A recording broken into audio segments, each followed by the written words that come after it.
we can open it up to the audience if anyone has some other questions they're just dying to ask. And then after we'll have a reception, so also feel free to ask questions and talk about these garments then. So this exhibition is titled Outdated, and as Syd said, it's centered around the deconstruction of traditional gender norms and reconstruction of kind of challenging those things and thinking about new futures. So Syd, I wanted to start with you, and you really also, in addition to the exhibition, which will be opening on Thursday, the fashion show is really a key component of this exhibition. Can you talk a little about how you see the exhibition and the fashion show working together? Well, I was hoping that we'd be able to have a video of the runway performance at the show so that people can get a sense of when the clothes come live. But it was really important to me when we constructed this show to have the runway performance because I think clothes on a rack and a hanger don't speak the volumes that they can on a body, especially like with the amazing performances that we had.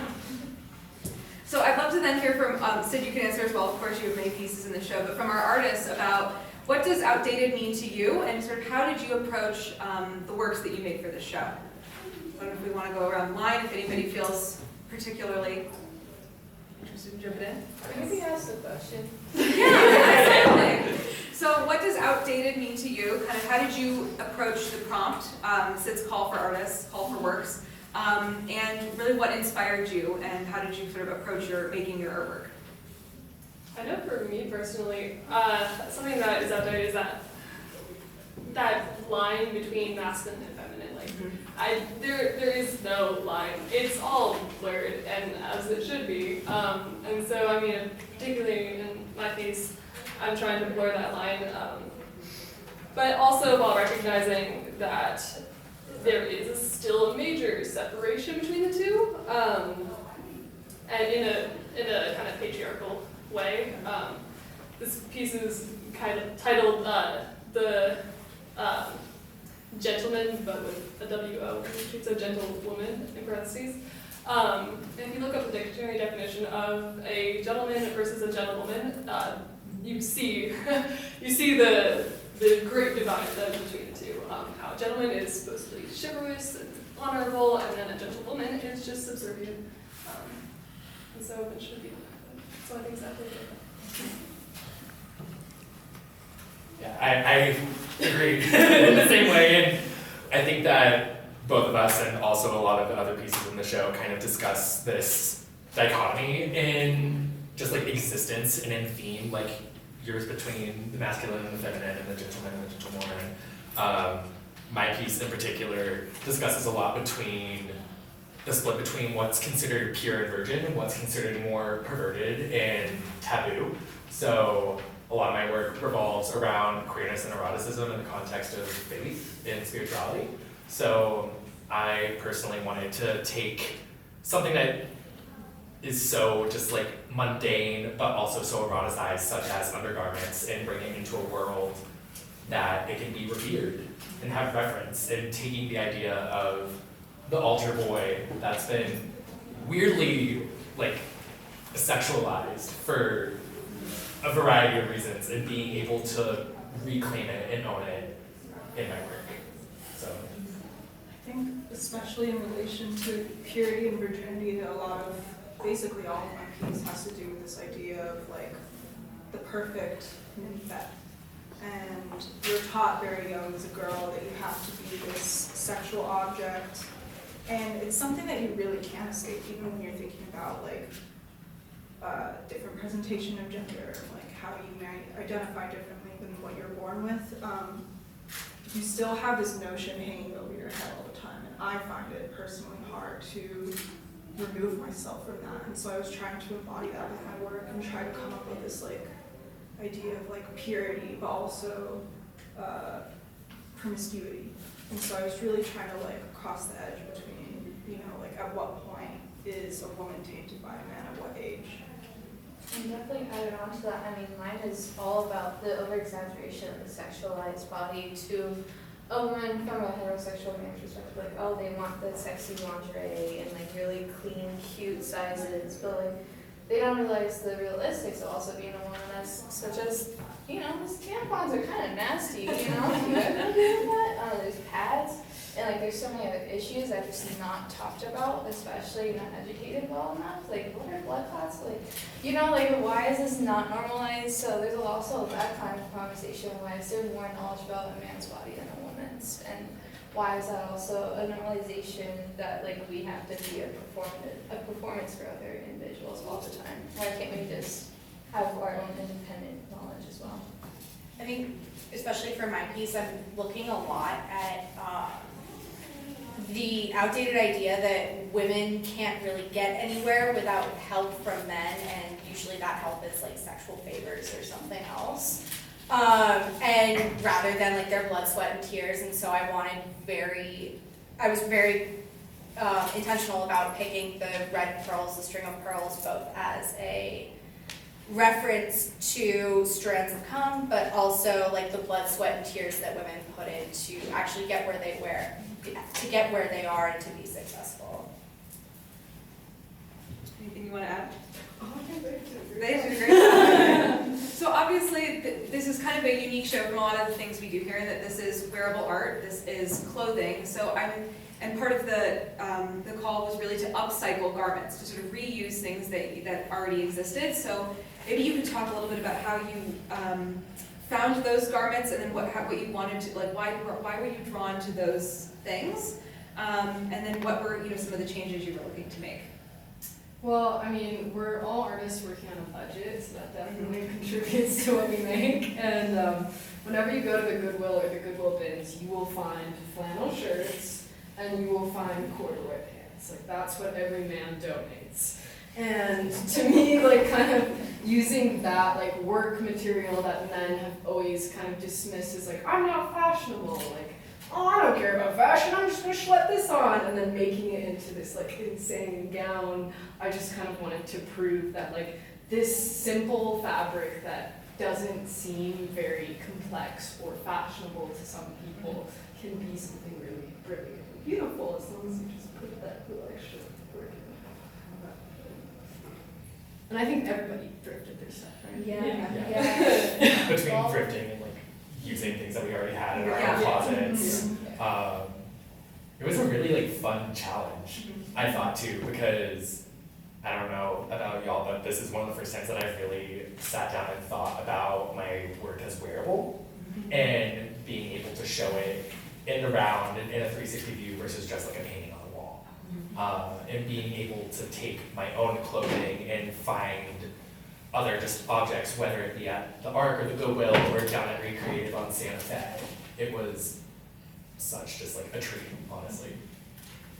You know, it really makes you like take consideration and care for these garments that somebody has made that otherwise aren't particularly given second thought. And for me, it was, like my model was the blue hair. The shirt I've had since I was a kid. I don't know why, but I had it. Kind of odd for like a kid to have such like a flouncy slip top garment, but I've had it, and it's been sitting in my closet for so long. And especially you see like people starting to wear undergarments as outer garments more and more. It's becoming more fashionable. I was trying to think of like, how do I transform this? Because a slip to me is also synonymous with sexuality. Because it's an undergarment. It's just like Alex was saying, like these undergarments really putting them on the forefront. That sort of speaks to what my last question was going to be, really, how do you see clothing, fashion really being connected to outdated and specifically gender norms? And so, yeah, again, specifically, we've mentioned kind of the undergarments, but for those of you that worked with maybe some other types of garments, what drew you to those, specific forms? For me, I used a men's blazer, which obviously fits with my theme. And yeah, that's basically it. And for me, while this is on the hoodies, I'm also commenting on hookup culture and also the walk of shame in the morning. You're like, oh, borrow my hoodie. It's so cute. You look so cute in that big hoodie. So it's like kind of playing on that. Like I couldn't be another kind of form of clothing. It's commenting on the social cultural norms and things that And my suit jacket came with like pretty intense shoulder pads. They still have some shoulder padding, but they got shaved down quite a bit. So like really outdated 80s jacket for the power shoulders, and then just looking for the oldest and frankly ugliest, most outdated buttons and pieces of lace that just kind of feel dated in a way. But and the like application at the bottom of the sleeve, very refreshing, like Victorian men's fashion with frilly sleeves. So playing with like looking back to inform future. Excellent. Well, I'd love to, I don't know if anyone else has any questions they will want to chime in now. I have a question. Can y'all talk about your music selections for each of your Oh my gosh, yes. Well, funny story, actually.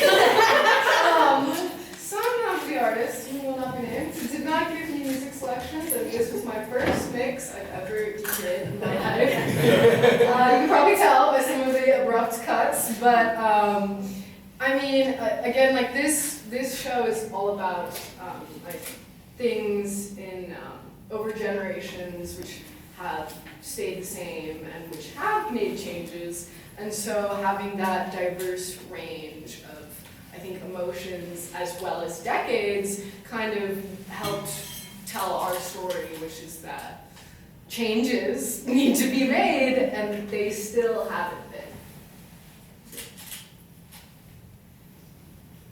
Oh, is it open to other people? Yeah. Okay, cool. Well, okay, so my dad was a DJ growing up, and so like my music selection's very crazy and chaotic. So I grew up listening to a lot of funk and a lot of just R&B, hip hop, rap, reggae, all those sorts of things. I always listen to the beats, but I always appreciated funk, and I know a song Lucy Collins, I'd Rather Be With You. But I was like, I want something really gruesome, and I know the song by NWA, I'd Rather Fuck You. It's complete. It's like if you listen, it's identical. It's just the lyrics are really gruesome, NWA's version, and so that just spoke out to me, and I had to make it part of the piece. Yeah. I mean, with mine specifically, I knew that I wanted some type of like Gregorian chanting. And Syd luckily was able to find like a house trap remix If you for can't listen to Gregorian techno. Yeah. And I wanted it to be able to reference the past, but also like bring it into a point where it's also referencing like nightlife and go-going and things like that with the garment. And I think that amalgamating those two things that you wouldn't normally see really helped to like elevate my concept in my garment. My song was because of Syd, thank goodness, because I kind of found out myself, but Venus as a boy. I have some pearls throughout my piece to kind of speak to that as well, like as a symbol of Venus, or Aphrodite, I guess the goddess of love and beauty, but as a boy, swapping those gender norms. I also found my song because it's I totally have no idea. But it was a Secret Garden by Madonna, and I think it ended up really working out of that like seductive, sultry energy that I was trying to convey. Never heard the song before until the show, but I'm quite happy that you recommended it. Yeah, I mean, I made most of my choices off of just kind of emotional factors, as well as if I could get the lyrics to match with the piece, that was, cherry on top, but not always, working. But yeah, that's. Any other questions? Yeah, go ahead. I love the concept of deconstructing gender constructs. So I commend you all for being bold and for really going out there and doing something that's in your face. Because I know you were talking about how there's a change that needs to happen, and I believe that people like you and events like these, like this, is evidence of that change happening. So I just want to go into like the concept. How did you guys go about coming up with the concept of outdated, and did this concept challenge any of you as far as like really being honest with those parts of yourselves that could resonate with this? Sorry, that was kind of weird. No, it's so I came up with the concept for the show, and I got my amazing friends to make work for it because they loved me, and I hope loved the idea as well. And basically, I had started making a body of work, like I care a lot about sustainability, so I knew that I wanted to upcycle clothes, but my professor, Sarah Jerson, she taught me that art could, like the material of your art could supplement the work. And so when I started approaching fabric and started resourcing fabrics, I was thinking to myself, like, how can I use what I'm grabbing and what it is and recreate it so that I can use it to supplement my own work? So making those choices of like choosing men's garments versus women's garments could then be this kind of like artistic choice. And I think that's what makes our garments more than just, you know, fashion. I think that's what carries it to that point of art. Of course, also the time and labor that's been put into them. But coming up with the concept, I've been frustrated in myself shopping for clothes because of the way that gender kind of confines what we are allowed or not allowed to wear. And so just kind of, I wanted to see what other artists had to say about it, because I know this is such a broad spectrum of things that could be talked about. I mean, that's why I made 5 pieces. I couldn't like decide on one thing, you know? So yeah, it was just kind of, that was the beginning, and then we kind of collected together. I also think it's just such a brilliant choice on your end to have the pieces be upcycled and really let the material inform your end result rather than having an end result and then working backwards. I think really working with the materiality, also taught from Sarah, is just such a great artistic process. And it's something I've personally been working on a lot with, is like this idea of femininity. Because I don't personally feel that connected with it, but it is something so ingrained into you, and it's something that you just have to grow up with. And it's not really a choice, and it really influences so much more than you could have ever imagined, especially as you get older, and especially as people start to move away from the traditional notions of this is a man, this is a woman, this is how you behave. When you really step back and you start thinking about like even the small things like clothing, I think it opens up more doorways for conversations that otherwise you typically wouldn't have.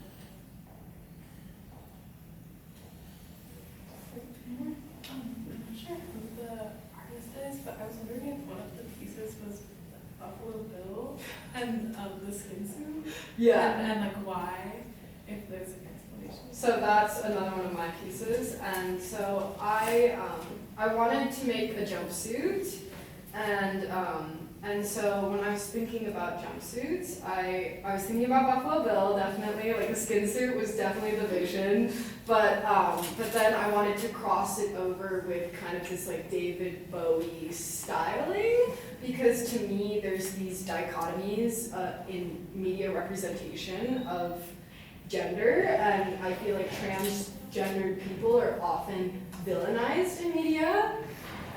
Buffalo Bill being a prime example of like, oh, this is mental illness, and then there's this opposite where we have David Bowie, who everybody loves. Everybody loves David Bowie. You could ask your 6-year grandma if she loves David Bowie, she'll say yes. And so having those two combined kind of just talks about how this whole conception is often blocked by people's own perceptions based off of fame and infamy, you know.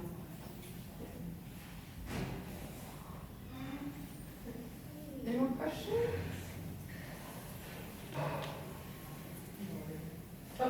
Syd, I would love to hear about your piece a little bit more, about how it like relates back to Eve. Oh, this one? This old thing? Yeah. So, when I started making this piece, I knew that I wanted to make a like ridiculous flouncy gown that was floral and kind of labial, and to me that talks a lot about like motherhood, and so then I started kind of like spiraling into the ideas of creation and women as creators. Like most of these garments, I can assure you, were probably sewn by women, including sewn by myself. And so that twist of the story of like So Eve was created from Adam's rib, but then she gets blamed for everything, and kind of playing with this idea of like women being the birth and giver and creator of life and creator of clothing, but also being blamed for some reason. Yeah, that's kind of why I chose that. Very nice. So, What about the material? Talk about how you made the material. oh, and so I dyed all the fabrics, and then this layer, this is men's shirts, which I laced with women's underwear. So again, talking about that kind of like, we all emerge from a vagina, and yet it's hard to talk about sometimes.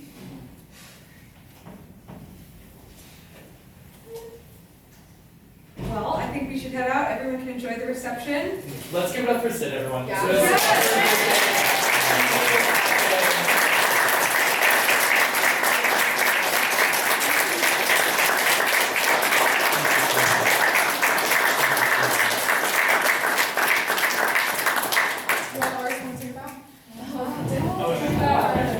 Also, big thank you to Sarah Gertson. None of this would have happened without her. We love you.